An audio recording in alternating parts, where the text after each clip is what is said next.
Sure.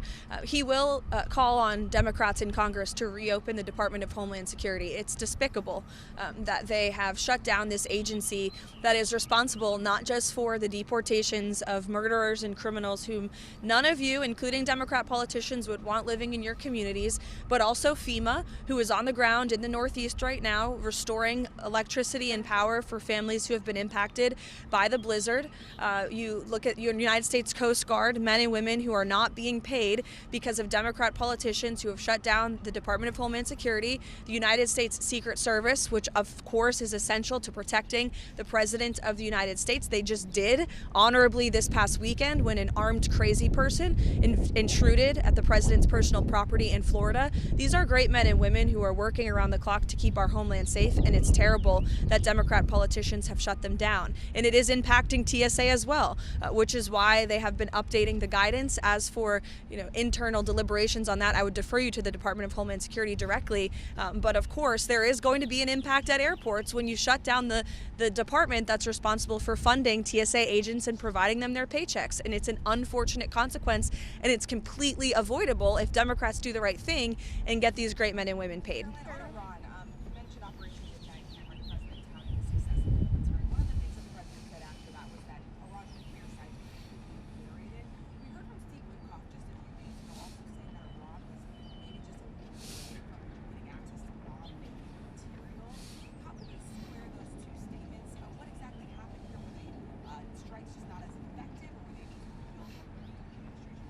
No, the president's initial statement, and the president reiterated that statement last night on Truth Social, that Operation Midnight Hammer was an overwhelmingly successful mission that did, in fact, obliterate Iran's nuclear facilities. That is not just verified by the President of the United States, but also the International Atomic Energy Commission as well.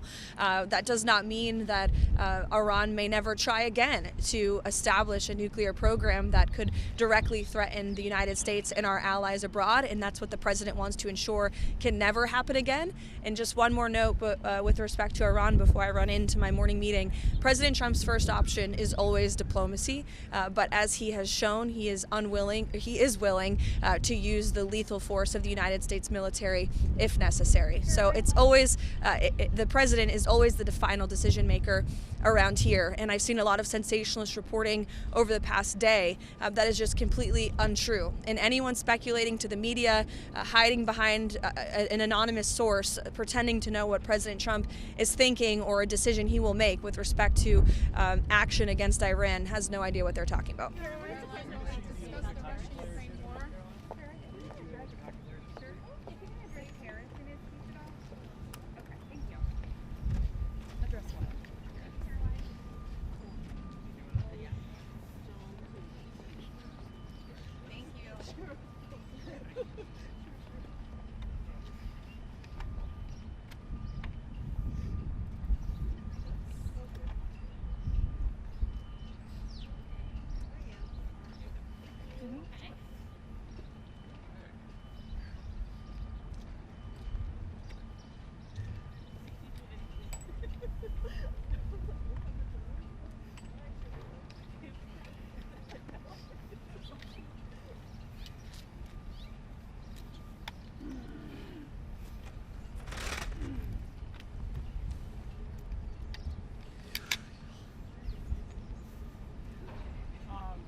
Because she was here and she did get a question, even though I mean, kind of maybe.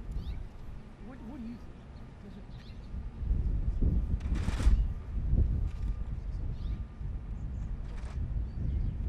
I'll feed it. Just give me the card. I'll feed it. But I'm not buying lunch.